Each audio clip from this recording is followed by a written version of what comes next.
the Son of God in the Bible? I mean, I'm not Esau, first of all, so you can't say What's that your Romans ethnicity? 9 is about me. What's your ethnicity? I mean, apparently, I'm What's your Irish, dad? French, white. I mean, whatever you want to Oh call it. you Irish, you Esau. Yep, you Esau. But what if I go back 80 generations and I got a black person or a Hispanic I person wouldn't or a even Native waste my American time. as my great great grandfather? Hey, Aren't I an Israelite then? go back, and then you could join like Sakari, GOCC, or something like that. You won't come in here. I'd be an Israelite though. No, If my I would. great great grandfather 7 generations White ago, man, right? The white man is such a devil. I would never believe you. 80 generations. well, that's what you need to trace 90 generations. So that you're an Israelite too. Niggas is not going back 80 generations.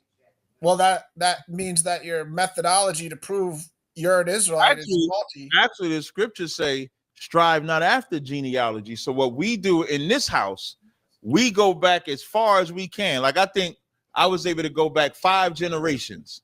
I couldn't go back 6. So I'm fine with that. Hey, shalom, shalom. Want to start off by giving all praises unto Yahweh, Bahashem, Yahweh Shai, Bahashem, Rachar Kodash. Double honors to our apostles who are elders who rule well. Blessings and salutations to you brothers out there teaching and enduring truth and sincerity. This is Ra'ab Amar for the Nebraska camp. This is Gentleman's Any for Nebraska. Yeah, man. So you see in post-production, this is a little segment from Tazariak and some Edomite, possibly, just for the sake of the argument. Yeah, man. So, you see, and I ain't gonna lie, I ain't gonna hold you. The overall discussion was real good. They was going over the Gentiles, and Tazariak was tearing his ass up, man. Just tearing him up. But a little leaven if the whole lump. So things have to be, the dross have to be eliminated. Okay.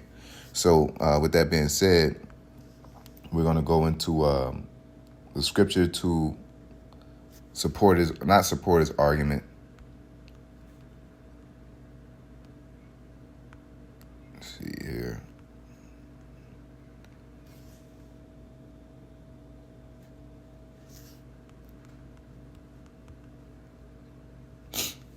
So in 1 Timothy chapter 1 and 4, it says, neither give heed to fables and endless genealogies which minister questions, rather than godly edifying, which is in faith, so do. So Captain Cesariak's rebuttal or cut to old boy saying, what if I'm an Israelite and I go back to 100 generations? And he tried to hop on the 100 generation thing. That dude was right. He was right. At the end of the day, I don't give a fuck if you go back 1 generation, 1,000 generations. If the lineage is right, it's right, right? But what does it mean not to go into endless genealogies, to sit here and judge somebody? Okay, well, what are your pretty much what Cesariak is holding up in place, just like these Pharisees were holding certain rules in place. You got to be circumcised. You got to be this. You got to be that. All right. So what do we judge by? All right.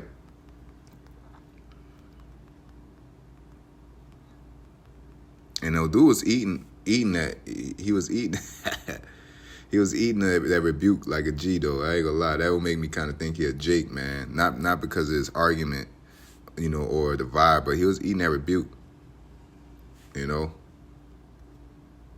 So it says, 1 John 4 and 1, it says, but beloved, believe not every spirit, but try the spirits whether they are of the Most High, because many false prophets are going into the world. So we try the spirit what? By the spirit, all right? And so when you try in the spirit, you got to go off the scriptures, okay? And that's why I say, if you're able to, you're able to take the rebuke, but I don't, he was eating it. I ain't gonna say he was taking it, being edified, because he still was on that Gentile thing, trying to invite Edomites in. Really, I believe he was playing a straw man's theory. E was playing a straw man's theory. But let's get back into the subject at hand, because Tazariak said, in their house they don't do genealogies. Pretty much you got to look like an Israelite in order to be in that camp, which is off. All right, which is off. The reason why it's off, okay, I get it. You're trying to stay safe. You're trying to keep it a good visage, because you're sensual. That's my, speaking as a man, that you just don't want to look like you're inviting Edomites in. But at the end of the day, you can't. What if the Lord called an Israelite that looks like an Edomite to do this work, which happens, and you shutting the door? You can't. You're not allowed to do that. Nobody's allowed to do that. All right. So let's get it then. All right. We're gonna go into the parable, the wheat and the tare, man, because he knows that. Tazariak knows. He knows about the wheat and the tare. Okay.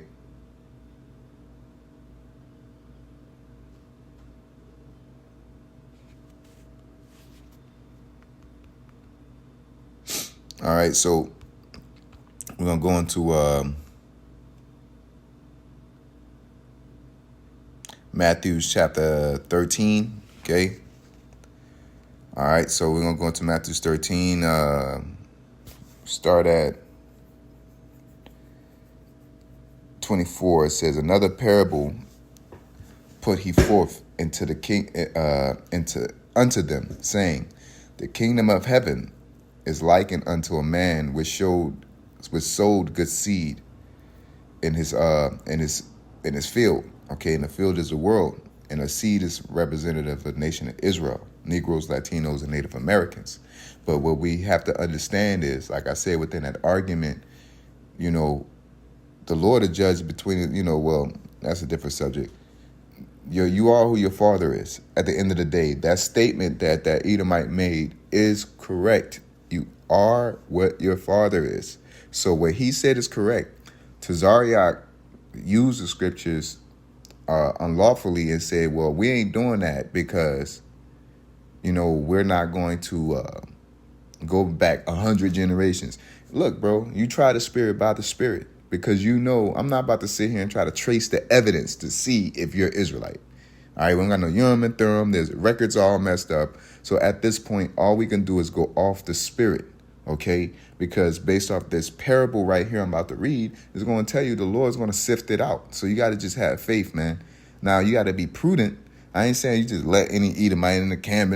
No, man, especially in these times, But I'm not going to flip it up and switch it and bend doctrine to make it seem like I'm right. No, we're not just going to let anybody in because there's agents, we're being infiltrated, and things of that nature. So you have to be proved. Prove thy friend first. Okay. So you have to be proved in order to, be within a circle, because we have to protect this ministry. All right. So again, now Edom might walk up, man, ain't gonna just willy-nilly, oh, you're listening, you're reading it. No, we're gonna try you, man. We're gonna try Jake too, because Jake be the main agents. But we're not gonna sit here and say no because you look like an Edomite. You know what I'm saying? Because that's how it works when you go into 5 and 6 and 7 and generation after generation. You're gonna look like a straight Edomite. He has to go back that far because look how he look. He ain't start looking like that after the second generation. You know what I'm saying? I'm not justifying him going back 80 and all, but that's not an argument, man. It's the fact that, okay, what if he said that, you're supposed to say that's correct, that it's possible. You know what I'm saying? But you're lying on the gospel because of your camp, your leader's standard, okay, which is off. All right. But we'll continue on. It says, but while men slept, his enemy came and sowed tares among the wheat and went his way. And that enemy is, really other nations, but mainly Esau, during slavery, chattel slavery in Babylon, hell, slavery in seed. Our seed was mingled. We mingled our seed, okay? We mingled our seed as well. Not only Esau through slavery because again, he talking about, oh, I'm going off the visage and this and that, pretty much. You're Edomite, we don't accept them. But there's slave owners that laid with Israelite women, didn't accept those kids and left them in the field, and that kid ended up doing what? Reproducing with another Israelite. If a slave, Edomite slave owner, did you know what to a Edomite to an Israelite woman, repeat that, and that woman becomes impregnated with a boy, then that boy is now a Edomite, and then when that boy that comes out, and he's going to be looking a little half and half, right? He's going to be light-skinned, fair-skinned, but he's out there in the field. He's not accepted, right? That boy then has a child with another Israelite woman. That child is going to progressively become darker and darker and darker and darker. So eventually going to look like a Jake fully, okay? But he's going to be a straight, strong-bone Edomite. But based off of Tazariak's logic, he's going to allow that dude in thinking he's an Israelite because he looks like one. Because he has a beard and this and that, and he agrees or whatever. You know what I'm saying? Which is agreement is the plausible thing. Try the spirit by the spirit. All right? Try the spirit, see it where they are of the Most High. All right? It says, but while, Salaki, verse 26, it says, but when this blaze sprung up and brought forth fruit, there appeared the tares also. And when you go into the wheat and tares look very similar. Okay, you have to walk up on it and see the difference. Okay, so the servants of the householder came and said unto him, Sir, didst not thou sow good seed in the field? From whence hath it tares? He said unto them, An enemy hath done this. The servant said unto him, Wilt thou then that we go up and gather them up? But he said, Nay. Right? So should we separate them? Should we start messing around and telling people, oh, you're not an Israelite, you're Israel? You know what I'm saying? Like, can we start separating, saying, oh, you an Edomite? That's a fact.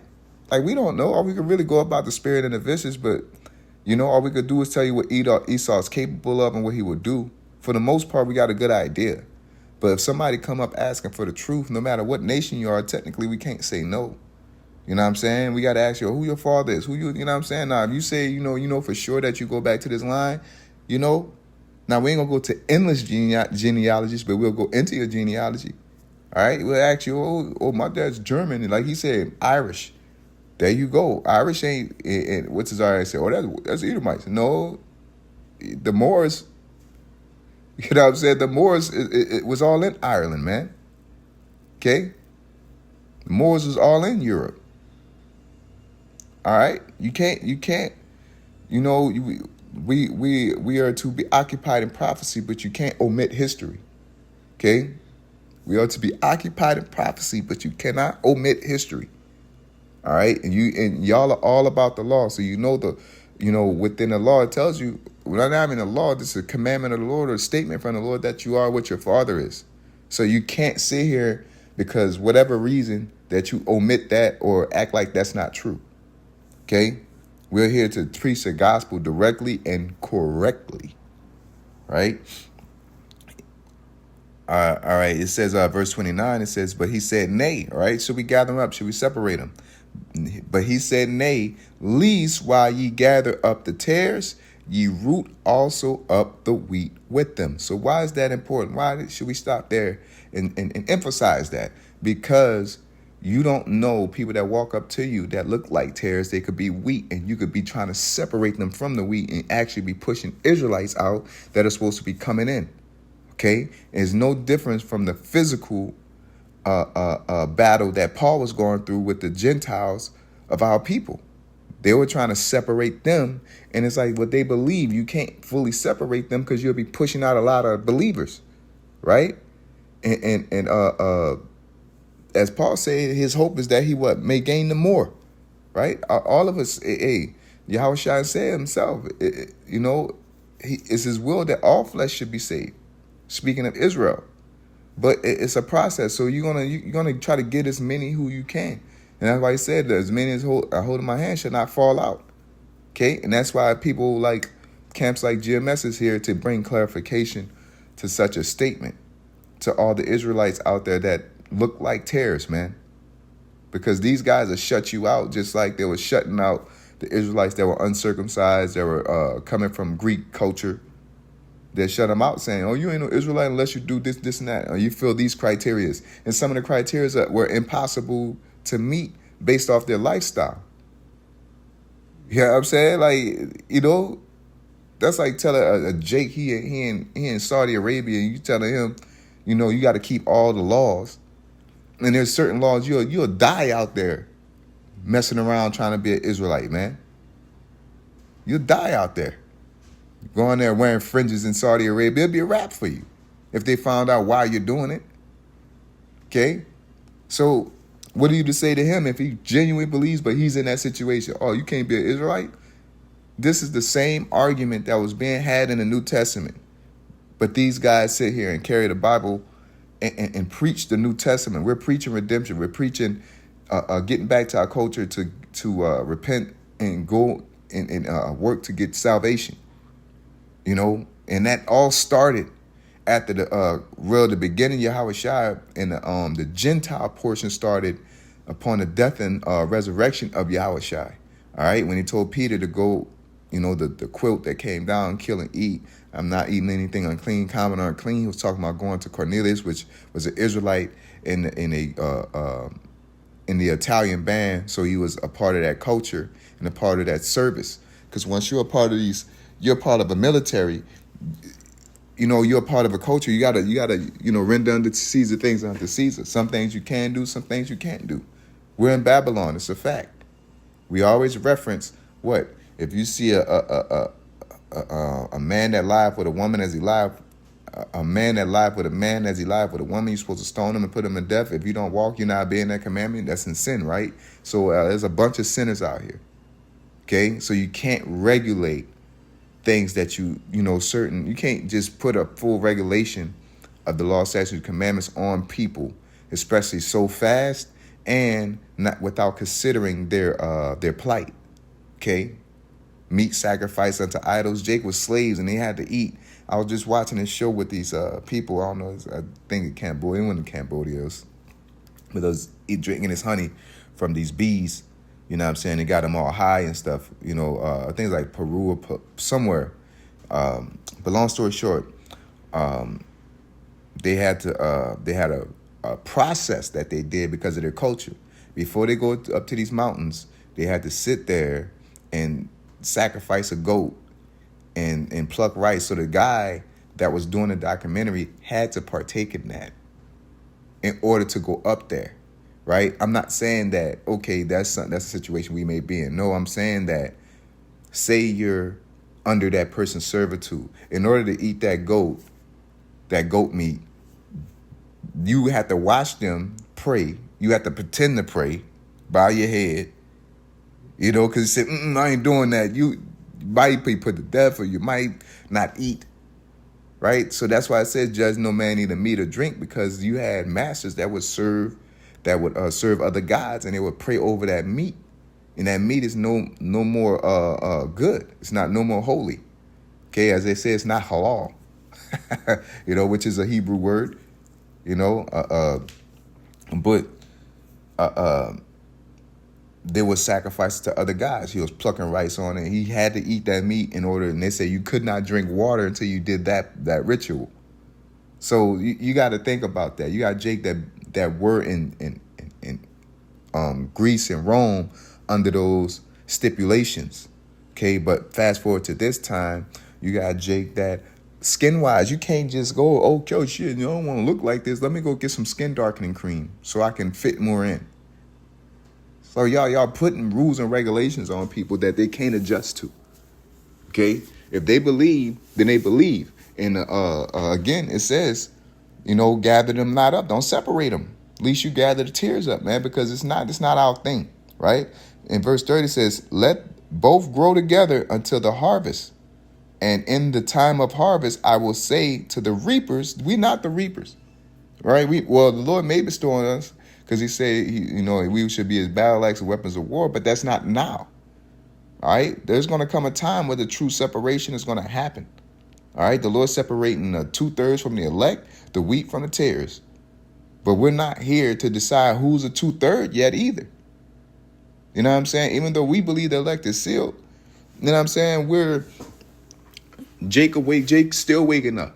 There's brothers that came in this year, last year. So 3 years ago, we've been saying, hey, the elect is sealed. You know what I'm saying?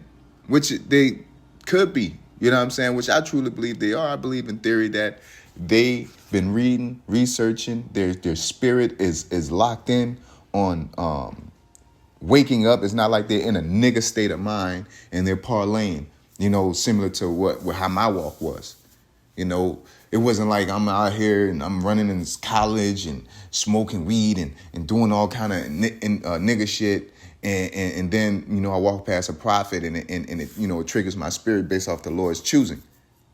I don't think it's like that. I think that Jake is searching for the Most High, and they're looking and they're into the stuff that's on the internet and telling you all that, but they just didn't put it all together yet, and they run into one of our camps and then boom, they wake up. That's what I believe. You know what I'm saying? But that's just me speaking as a man. Let's continue on. It says, "Let both grow together until the harvest, and in the time of harvest, I will say to the reapers, gather together first the tares, and bind them and burn in bundles to burn them, but gather the wheat into my barn." So the Lord is going to sift. He's going to separate. That's not our job to do right now. Our job is to preach repentance and preach His gospel directly and correctly so it could wake up those. All right? It says another parable, it's like it's a mustard seed. But so I wanted to get in the harvest. The harvest is pretty much the end times, man. It's the wrap to everything. Okay, and within that harvest, okay, yeah. I'll jump down to 36. Let's get to it. It says, "Then Yahushua sent the multitude away and went into the house, and his disciples came unto him, saying, Declare unto us the parable of the tares of the field. He answered and said unto them, He that soweth the good seed is the Son of Man." All right. The field is the world. The good seed are the children of the kingdom, the Israelites, Negroes, Latinos, and Native Americans. But the tares are the children of the wicked one, Esau. Okay. The enemy that sowed them is the devil. The harvest is the end of the world. And the reapers are the angels. Okay. Now we may play part because we're angels too, but the Spirit is going to let us know who are Israelites and who are not in that time. But we're not in the end. We're in the end. We're in the ladder, but we're not at the point that the true separation to come. All right, just like you walk into the club, not you out, you in, you out, you win. We're in line right now. You feel me? So that time hasn't come. So at the end of the day, Tazariak has no authority to say that. And that had to been corrected. So that's what's happening now. With that being said, we give our praise to Yahweh, Bahashem, Yahushai, Bahashem, Rachakodash. Double honor to our apostles who are elders who rule well. Blessings and salutations to you brothers out there teaching and enduring truth and sincerity. Shalom.